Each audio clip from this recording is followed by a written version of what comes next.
मेरे एक जूनियर ने मुझे कहा कि जिस वार्ड से शिफ्ट हुआ है वहाँ की सीनियर डॉक्टर एक है, उन्होंने तंजन कहा है कि डॉक्टर साहब को इनू सूरत रमान सुनाना, तो ना तो टेस्टों में कुछ आ रहा है और ना कुछ आ रहा है। 4 माह से ऐसे है। तो जो हिस्ट्री होती है, हम जो डॉक्टर्स कॉमन चीज़ें होती हैं वो सारे पूछते हैं। तो बच्चों ने मुझे बताया, जूनियर डॉक्टर्स ने, कि ना शुगर है, ना ये नहीं, वो नहीं, फलानी। मैंने इन्हें कहा कि इसका एड्स का टेस्ट करा लें।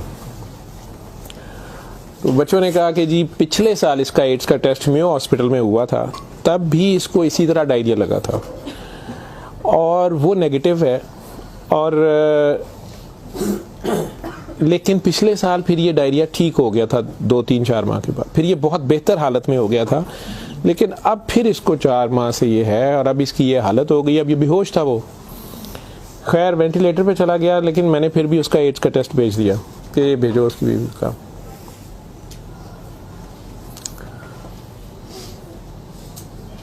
सूरा रहमान हमारे आईसीयू में वैसे ही लगती है, सुबह दोपहर शाम, कई बार मिस हो जाए, दिन में कम से कम एक बार ज़रूर लग जाती है। कोई ना कोई डॉक्टर नर्स ड्यूटी अपनी समझ के इसको लगा देते हैं। वो भी लग रही थी, सारे पेशेंट्स थे। जहाँ तक जितनी मेरी याददाश्त साथ देती है कि तीसरा दिन था तो मेरी जूनियर डॉक्टर का मुझे फ़ोन आया, बड़ा पैनिकी। उसने कहा कि सर ये पेशेंट जो है इसकी हालत तो ख़राब ही है, वैसे ही है, बेहतर नहीं हो रहा ये वाला पेशेंट। इस पर अचानक एक चेंज आई है कि ये सूरा रहमान जब भी लगती है, मैंने नोट किया है, लेकिन नर्सेज सुबह से बता रहे थे, लेकिन मैंने ये नोट किया अब कि जब भी लगती है इसके नाक और मुंह से वैसे उसके पाइप डाला हुआ था, फेफड़े, हम सांस उसको मशीन, सांस वाली मशीन से जो है ना वो उसके लिए पाइप डाला हुआ था, नाक में भी एक नाली थी मैदे के लिए, बेहोश था। उसने कहा जी इसके नाक में से सुंडियां उबलना शुरू हो जाती हैं बाहर को, और नर्सेज इसके ऊपर ड्यूटी करने से तंग हो रहे हैं। तो अब शक्कर एक मशीन होती है जिससे हम मरीज के अंदर से एक बलगम निकालते हैं जो नेगेटिव प्रेशर से सक करती है। तो सर इसको हम सक करते हैं, लेकिन ये नहीं समझ आ रही कि ये कहाँ से आ रहे हैं। मैंने कहा इसके मैदे से खींच के देखें, उन्होंने कहा जी उधर से नहीं आ रहे। मैं कहा इनकी सांस वाली नाली से आ रहे हैं, जी उसमें से भी नहीं आ रहे। लेकिन जब सूरा रहमान बंद करते हैं ये ख़त्म हो जाते हैं, ये बाहर नज़र नहीं आते। यहाँ हमारी हड्डियों में खाली जगह होती है, उन्हें हम साइनस बोलते हैं डॉक्टर्स।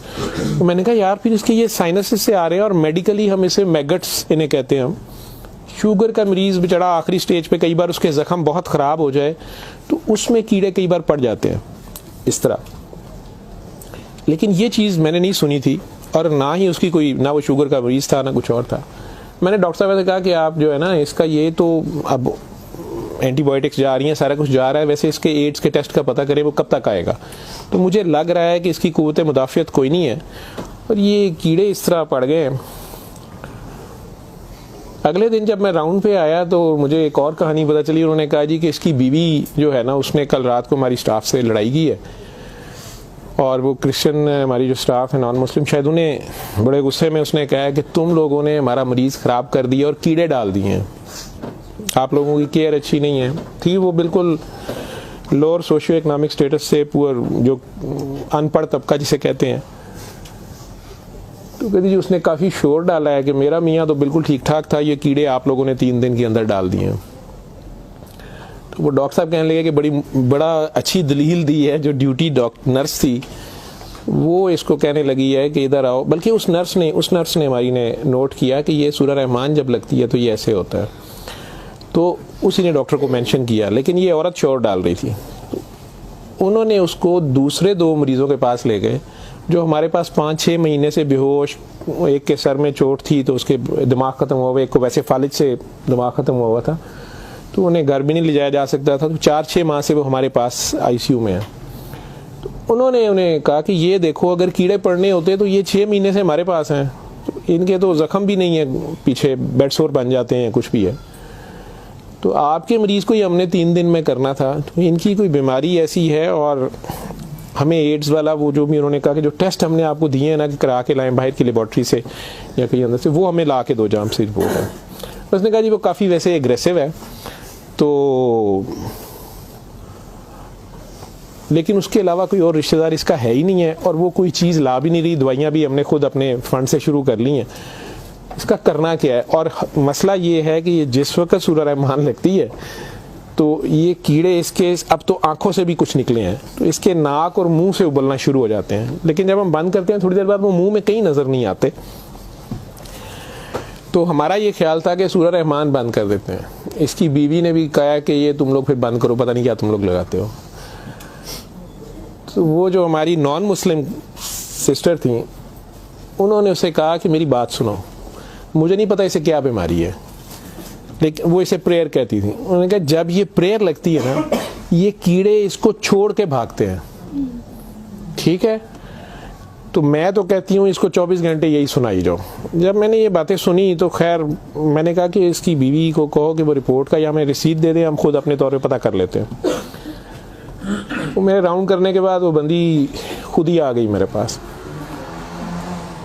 वो मुझे नहीं पता था कि वही सिस्टर ने उसकी बिठा के कहीं काउंसलिंग की थी। उसे उन्होंने कहा कि इसको हमें शक है कि एड्स ना हो, कि इसकी कुव्वत मुदाफ़ियत नहीं है, इस तरह कीड़े इसको पड़ गए, कुछ हो गया, शायद कमज़ोरी से हो गया, बीमारी की कमी से हो गया।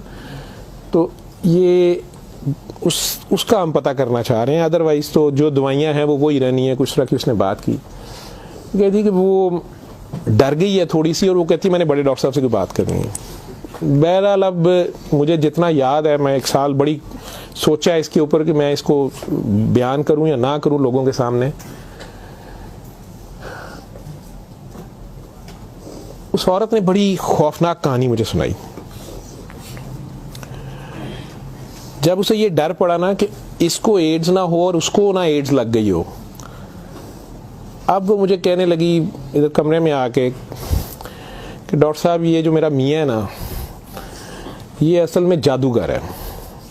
मैंने कहा आपने तो पहले दिन लिखवाया कि ये रिक्शा चलाता था और रिक्शा ड्राइवर है। उसने कहा जी ये रिक्शा ड्राइवर तो है लेकिन ये जादूगर है, काला जादू करता है, लेकिन करता कुरान से था। मुझे हंसी आ गई, मैंने कहा कुरान से काला जादू कैसे हो सकता है। बहरहाल टू कट इट शॉर्ट, उस औरत की हमारे वो डॉक्टर्स ने मुझे, चूँकि वो वीडियो मेरे पास वो सिर्फ पड़ी है जिसमें वो कीड़े प्लेट में, हमारी उसे डिश कहते हैं, उसमें वो निकाल के वो डाल रहे थे। तो मुझे उन्होंने भेजे कि इसका करना ये क्या है। पहली रात जब उन्होंने मुझे मैसेज किया रात को व्हाट्सएप पे, तो वो वीडियो मेरे पास पड़ी हुई है। और उसने मुझे बताया जी कि मैं खुद किसी की बीवी थी, उसकी माँ मुझे बड़ा तंग करती थी और मैं चाहती थी कि ये मेरे अंडर आ जाए। मुझे किसी औरत ने, दूसरी ने बताया, हमसाई ने बताया कि ये खामन तुम्हारा गुलाम हो जाएगा, तुम इसके पास चली जाओ। बाकी तफसीलात में मैं नहीं जाता। जो कुछ उसने मुझे बताया, उसने कहा जी कि ये इसका जादू का तोड़ ही नहीं था और इसका काम लाजमी इसका होता था, ये जैसे भी करता था। तरीकाकार उसने क्या कहा जी, इसने कमरे में अंदर एक गाव तकिया रखा होता था, उसके ऊपर इसने वो जिस तरह स्माइली होता है, जो मुझे समझ आई कि उसने कोई बुत सा बनाया हुआ था, उस कमरे में ये बैठाता था और वो लोगों को पहले तो कुरान शरीफ भी पता नहीं पढ़ने वो कहता था, कुछ करता था, फिर उनकी बात सुनता था, सारा कर करा के जो मुझे उसका तरीका वारदात समझ आया या जो भी था। उसने कहा जी कि जो गरजमंद होता था ना, वो दीवाना, औरतें बड़ी दीवानी होती थी, ठीक है, या यंग लड़के लड़कियां कि मेरी वहाँ शादी हो जाए, वहाँ हो जाए, औलाद हो जाए, कई लड़के आते थे। तो जो उसने सबसे गंदी बात मुझे बताई, बड़ी फजूल जो उसकी हरकत थी या जो भी, वो इस्लाम तो हो ही नहीं सकता। उसने कहा जी ये उन औरतों को, और अपने बारे में उसने कहा कि मैंने भी ये गलती की, मेरे से भी ये गुनाह हुआ, लेकिन मुझे गुनाह सवाब का इतना नहीं पता था। तो ये पहले वो तकिए को सजदा कराता था, खुद उसके पीछे खड़ा हो जाता था, फिर वो कहता था कि ये असल में तुम लोगों पे काला जादू हुआ है, इसको तोड़ने के लिए पता नहीं नूरी बड़ा जरूरी है, ठीक है। फिर वो हमें कहता था कि वुजू करके आओ, ठीक है, वुजू करके आते थे, वो पता नहीं कौन सी सूरत पड़ा, वो कई सूरतें मिक्स करता था। ये सब करते कराते 1-2 सेशनों के बाद कुछ नहीं लेता था। फिर जो ज़्यादा लोग अपने काम के पीछे दीवाने होते थे, उनको वो बताता था कि इसमें बड़े पैसे भी लगेंगे, ये जान पे खेलना पड़ना है, पता नहीं क्या करना, और तुम्हें भी मेरे साथ करना पड़ेगा, इसमें बड़ा कुछ जो है ना रिस्क है, लेकिन काम तुम्हारा हो जाएगा। वो जो भी उसकी कहानियाँ थीं, जो उसको बाद में किसी और वजह से पता चली, जो मुझे वो बता रही थी कि जी ये औरतों के साथ भी और यंग लड़कों के साथ या मर्दों के साथ भी गलत काम करता था, फिर उन्हें अपना गंद खाने पे मजबूर करता था, फिर उन्हें पता नहीं कौन से कोई आयत, मतलब आयत बनाई हुई थी या कोई नाम था पता नहीं क्या, कि अरबी के जी ये पढ़ के ना तुमने ये मिक्सचर जो है ना, ये हंडिया पकाते हुए थोड़ा सा बीच में गंद डाल देना है और अपने खामन को खिला देना है, या उस लड़की को खिला देना है, या उसको खिला देना है। तो मैं अपने खामन के साथ ये सारा कुछ किया मैंने।